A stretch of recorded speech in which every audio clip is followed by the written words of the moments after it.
Well, we have set aside this summer to focus on the key ingredients that make up a healthy church. That's the name of this summer series, and we're doing this not just because we are a big fan and part of the 9 Marks Church network, but these really are the things that make up the main avenue of the ministry here at Sunrise, and so many of our like-minded churches in the area, whether north or south. So far this summer, we've looked at expository preaching, we've looked at gospel doctrine, conversion, evangelism, church membership, church discipline, and discipleship.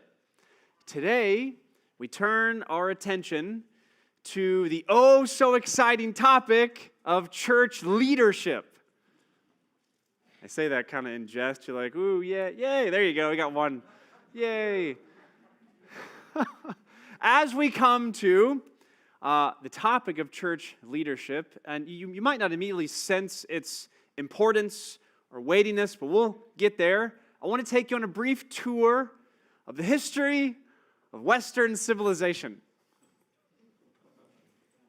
You can summarize the history of the Western world in 3 large eras or movements: pre-modern, modern, and postmodern. Let me just walk through these 3 as we set our stage and get to the book of Hebrews. In the pre-modern era, this was just the world they lived in. It was common that everybody, commonly accepted by all, that God had all the answers. And so if you desired to know the truth, have meaning, gain a sense of purpose or identity, you would go to God to get the answers, or you would go to God's representatives, the church, to receive direction and guidance in life. Well then, the Renaissance, the Enlightenment happened, and everything changed as the pre-modern world is ushered into what's called the modern era. In modernity, or the modern era, for the first time in history, God was no longer the source accepted by all of all the answers. No, now this time, man is the measure of all things. So if you want a sense of identity, you want to gain knowledge and direction and purpose in life, you did not go to the church. If you were truly enlightened, you sought the answers yourself. Man was the measure of all things. This time period went on for a while and gave rise to some of the worst leaders in world history. Dictator after dictator burst onto the scene and said this: I have the answers. Follow me and do what I say. Well, people followed and they did what was said, and millions of people died because of it. Slowly but surely, people began growing weary of those in authority claiming to have all the answers. This paved the way into the postmodern era. You could say we're kind of still there today, though that's debated, where, remember, pre-modern, God has the answers, modern, man has the answers, postmodern, we don't want answers. I don't care about answers. Truth is relative. What's true for you may not be for me, and what's true for me is not maybe true for you. I am the measure of all things. I determine my destiny, not anyone else. This is postmodernism. This revolution still rages on today, and largely, if you've followed what I've said here, at the center of the postmodern heart is a suspicion or just outright rejection of authority. So much so that the mere exercise of a leader doing something authoritatively is seen as the abuse of authority. We have overreacted. So when we come, why do I do this? When we come to the topic of church leadership, we come to authority. Will we be those who obey the word and submit ourselves to the authority in the church, or will we be postmodern? Like the world we live in, you can't tell me what to do. I do what I want. I live my life. Who are you to tell me what to do? We have a large need in our day to recover the authority of not just church leadership, the authority of biblical church leadership. So our text today is Hebrews chapter 13, verse 17. One verse. We'll go through it slowly to digest and savor and linger on what the Lord has for us there. 3 headings to work through. You'll find them in the 3 phrases of this verse: the duty of the people, the duty of the elders, and their shared delight in both. See first the duty of the people. Verse 17 begins, "Obey your leaders and submit to them." I know the words obey and submit might not bring the most positive of images to mind, such as a strong leader forcing a weak follower to do something they don't want to do, or a leader intentionally making someone feel underneath them lesser than they are. Maybe even the idea of physical or emotional abuse comes to mind when you hear these words. That's not what's in view in verse 17.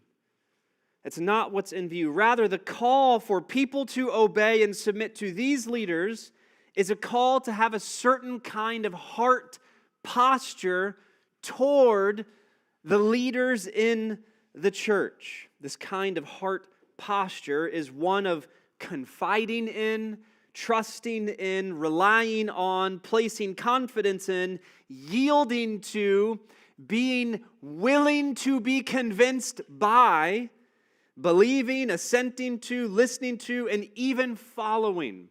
All of those words are synonyms for obey and submit.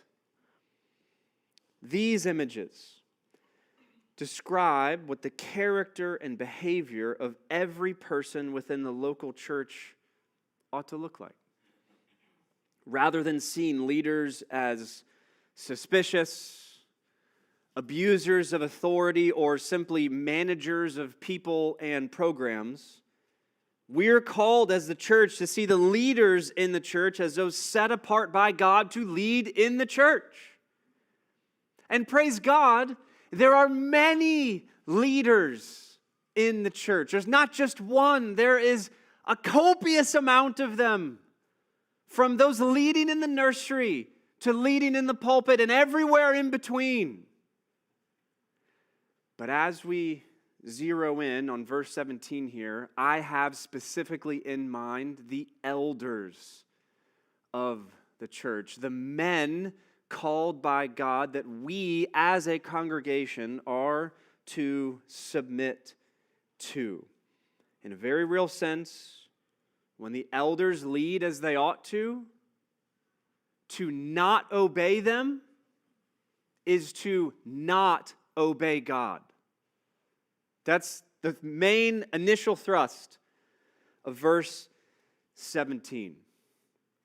Of course, though, this is not just a green light for all kinds of obedience and submission. If any of the elders ever call any of us to do something the Bible forbids, or calls us to do something, to not do something the Bible commends or commands, in order to obey God, we must disobey them.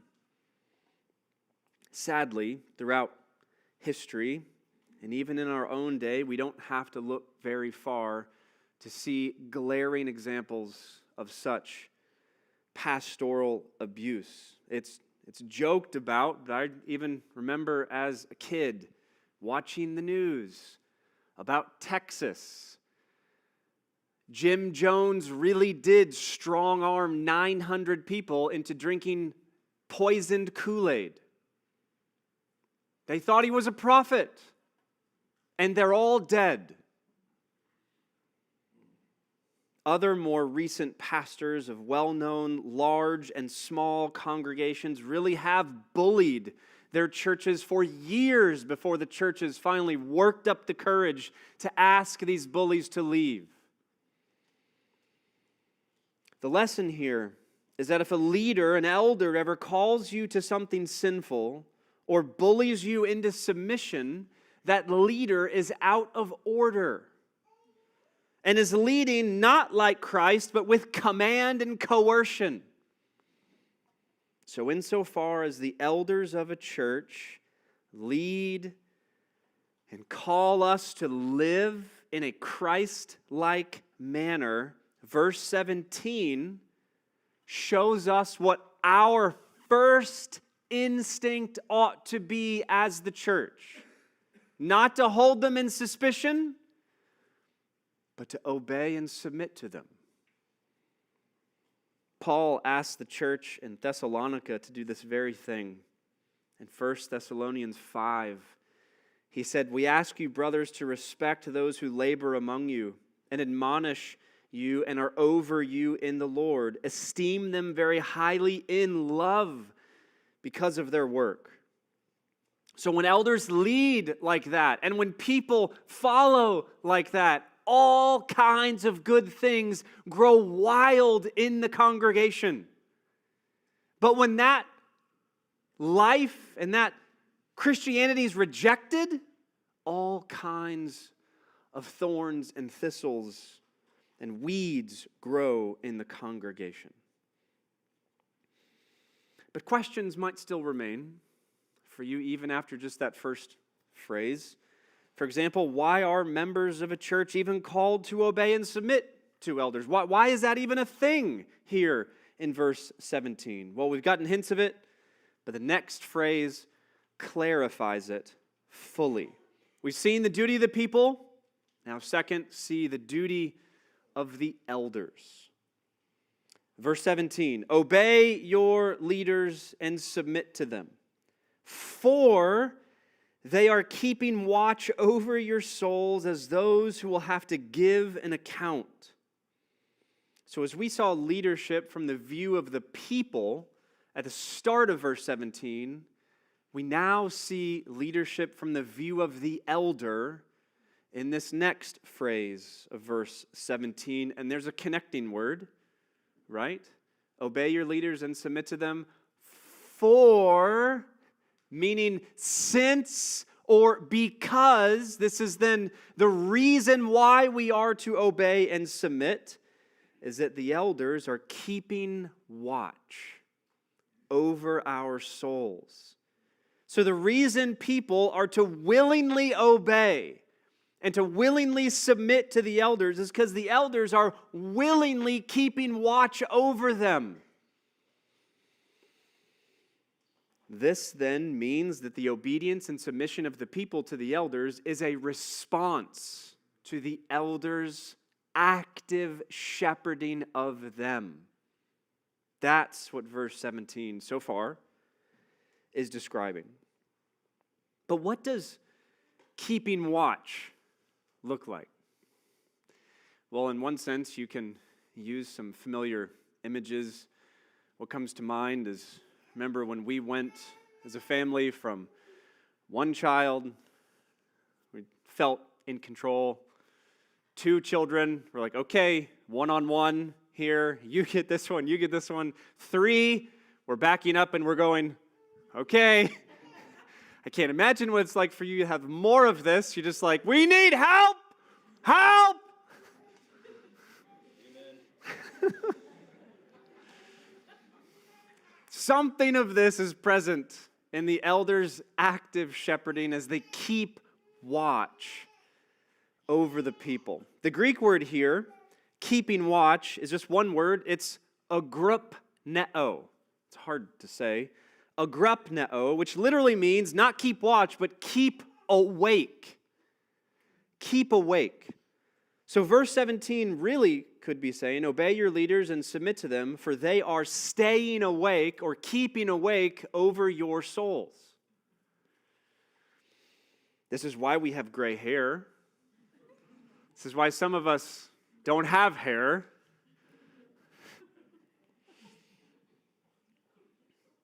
The elders, therefore, are doing a kind of pastoral care that keeps them ever watchful over you.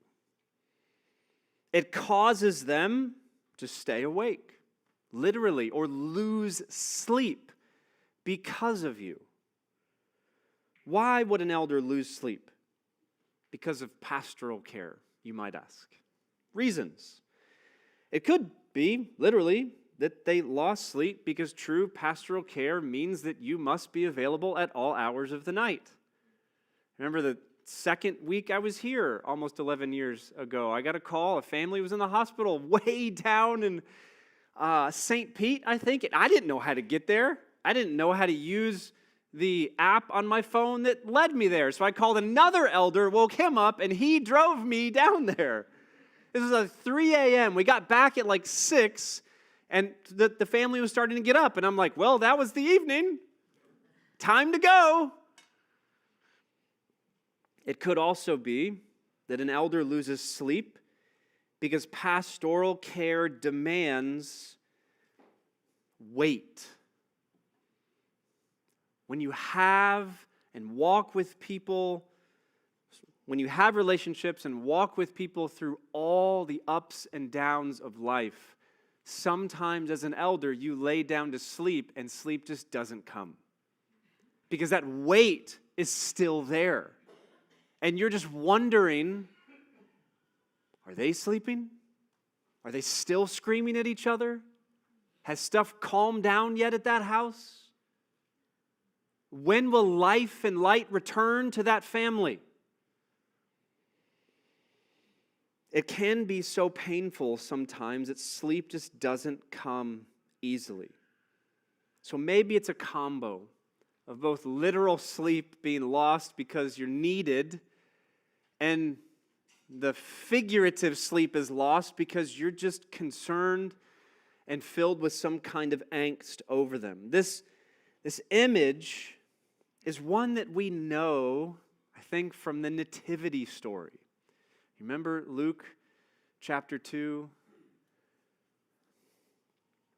There were shepherds there, out in the fields, keeping watch over their flocks by night. Everyone else is sleeping in town. Are the shepherds? No. They're awake, making sure the flock is in order, making sure that the flock is protected, scanning the horizon for predators ready to protect and defend at any moment. This is the image that Hebrews 13:17 wants us to have in mind about the faithful elder. The elder is ever watchful over the sheep. When demands are pressing, when people are joining, when people are leaving, when people are sinning, when people are rejoicing, when counsel is needed and heard, when counsel is needed and rejected,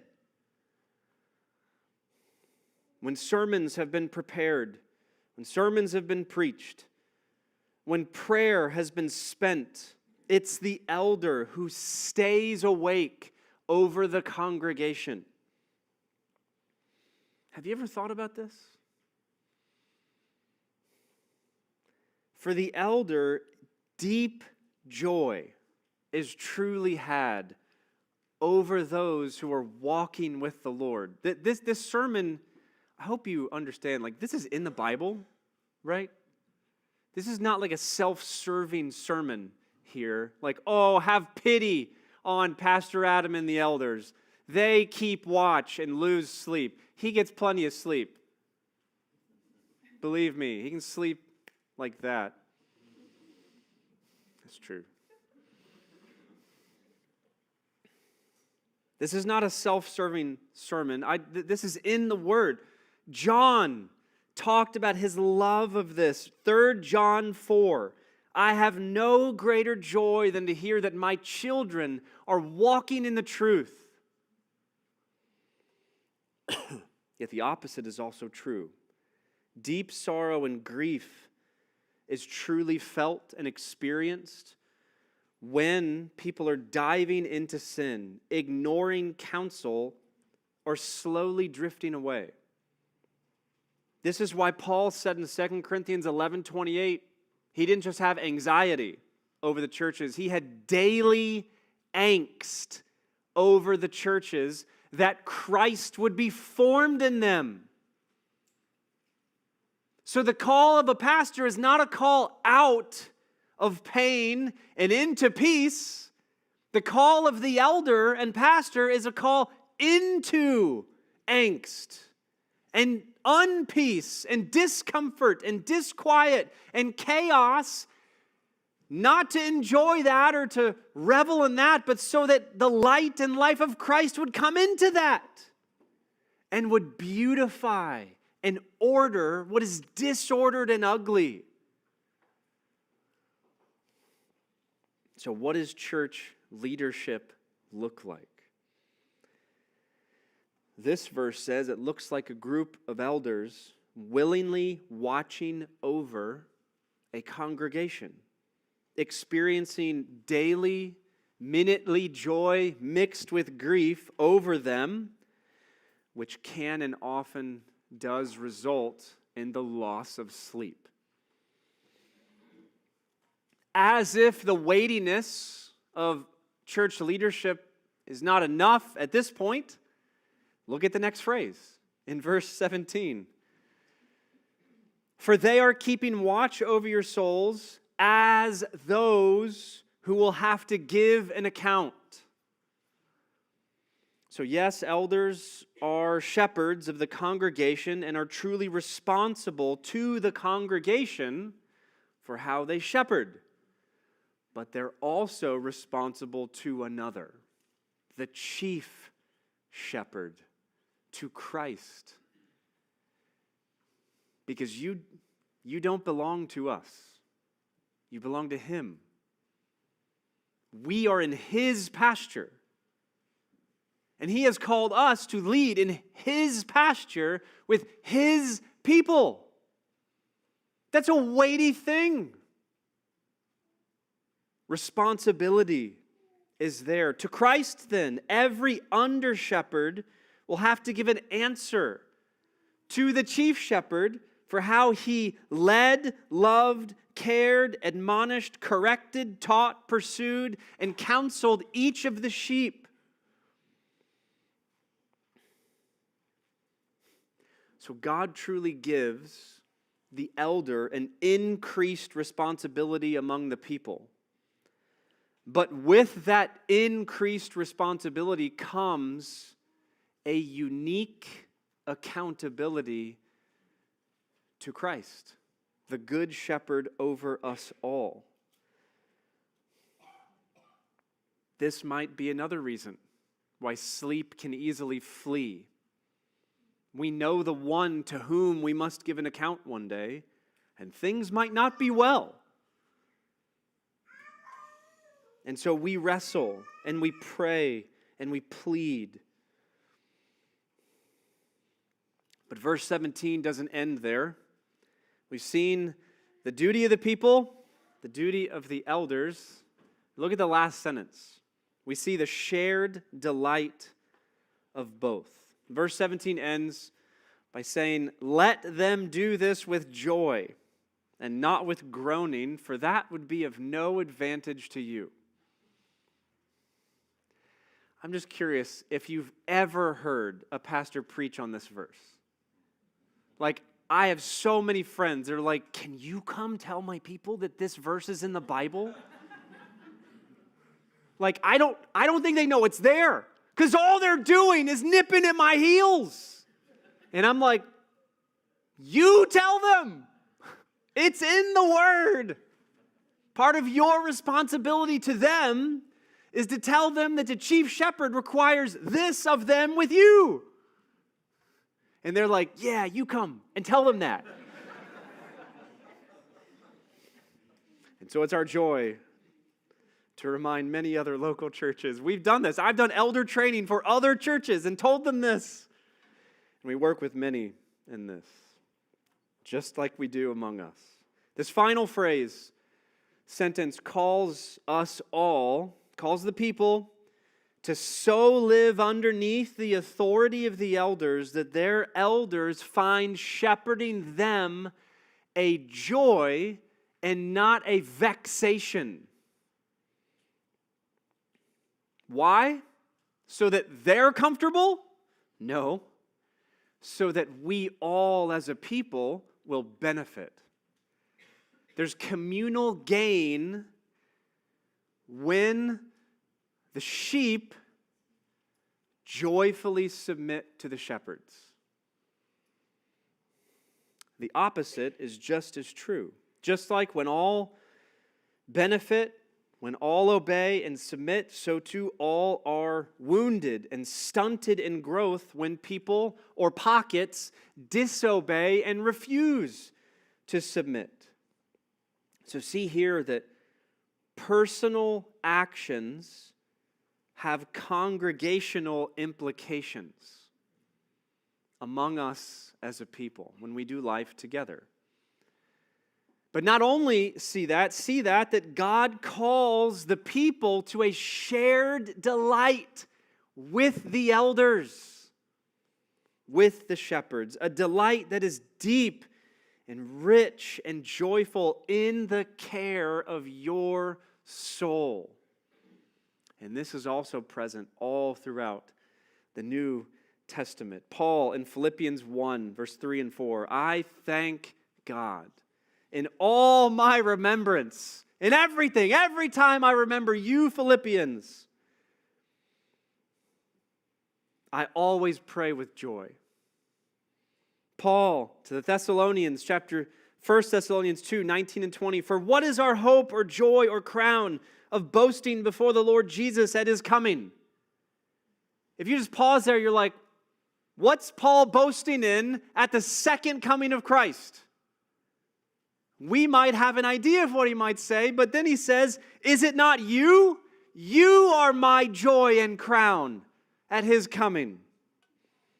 Then again, in the next chapter 3, verse 9, 1 Thessalonians, for what thanksgiving can we return to God for you, for all the joy that we feel because of you before God? I want to be careful here, lest too much be given to the elder.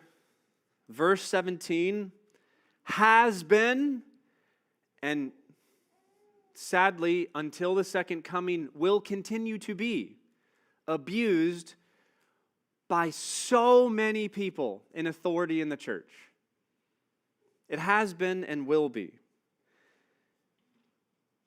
But verse 17 in reality is a call for the elders to have joy in serving and loving a people who take joy in having their souls attended to. Both the people and the elders, when they're willingly doing this in their roles together, joy abounds in the church. Let me sum up briefly. Paul, the apostles, every elder since are not Christ. Okay? Christ is Christ. That's clear. But when the elders lead like Christ and the people submit to them as they submit to Christ, the joy of Christ abounds in all. So true leadership within the church and true membership and life, like what's it mean to be a Christian? It means to be a part of a church. What's it mean to be a part of a church?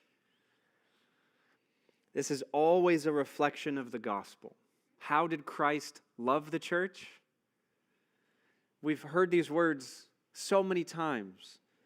But in them, hear the model for what the elders ought to do with you and what you ought to enjoy them doing with you.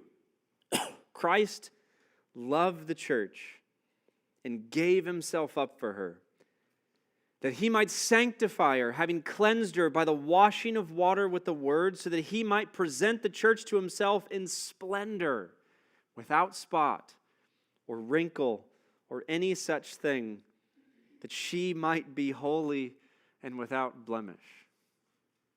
Are you wrinkly? That's why you have elders, to smooth those out. It's not oil of Olay that's going to do that. You know this, right?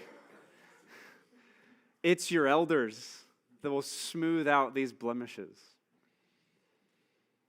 The love of Christ toward the church is a costly love, a sacrificial love, a love loaded with good news.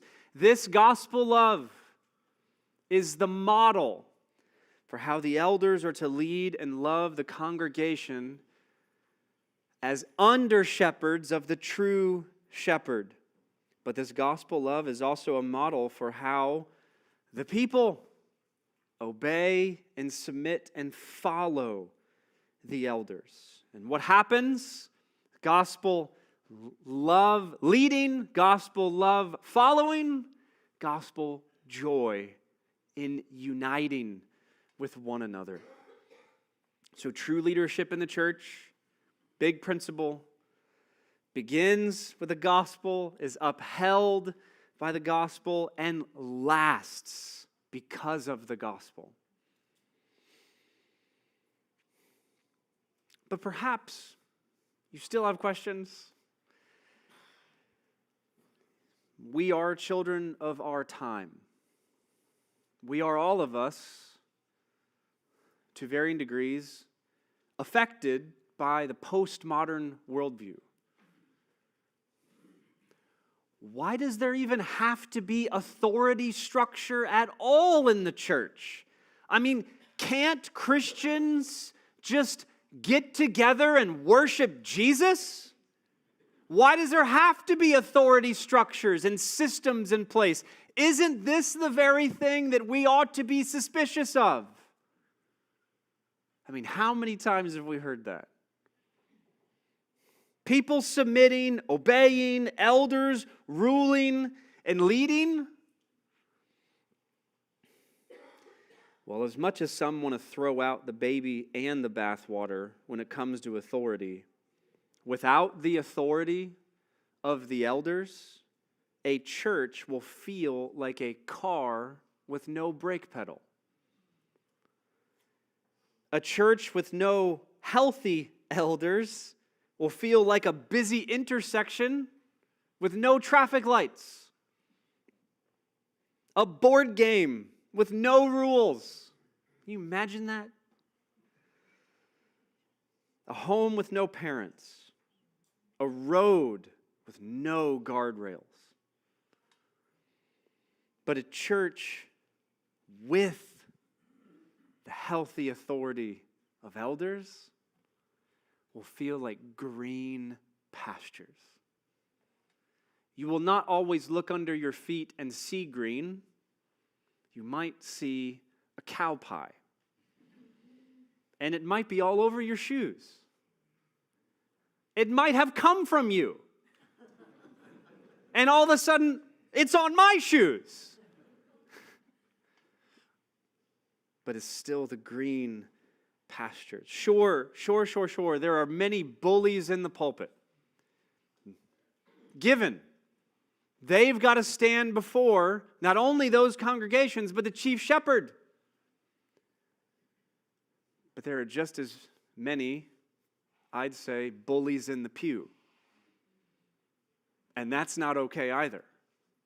You've got to stand before the Lord, and how you refuse to or embrace Hebrews 13:17. Questions are in order. Elders, I got questions for you. The chief question, guys, is this us? Is this us? Do we lead these people in a gospel manner, sacrificial, costly, do we keep awake over their souls? Do we dive into the disquiet and chaos that we see, or do we retreat from it because we like to be comfortable? Our call is crystal clear. We must embrace it. To the members and the soon-to-be members of Sunrise, is this you? Do you live in such a way that your elders thank God with delight and joy every time they remember you? Or do you live in such a way where CVS has ran out of Band-Aids because you've nipped at them so much in their heels and that you vex them? Do you obey? Do you heed? Do you seek their counsel? Are you willing to be convinced by them? Your call is clear. Let me just sum up like this. Church leadership is not about control. It's about care. It's not about power. It's about people. And the only way this kind of leadership flourishes among a church is when it's shaped by the cross, when it's fueled by grace and guided by the Good Shepherd himself. So, church, what makes up a healthy church? Healthy elders leading, loving, giving their lives away for the flock that hears them, loves them, obeys them, follows them, and submits to them. If that's not present, a church will not be healthy. But if it is, my, oh my, what a light on a hill that will be in a postmodern world that rejects all kinds of authority but their own. What an opportunity the church has in our day.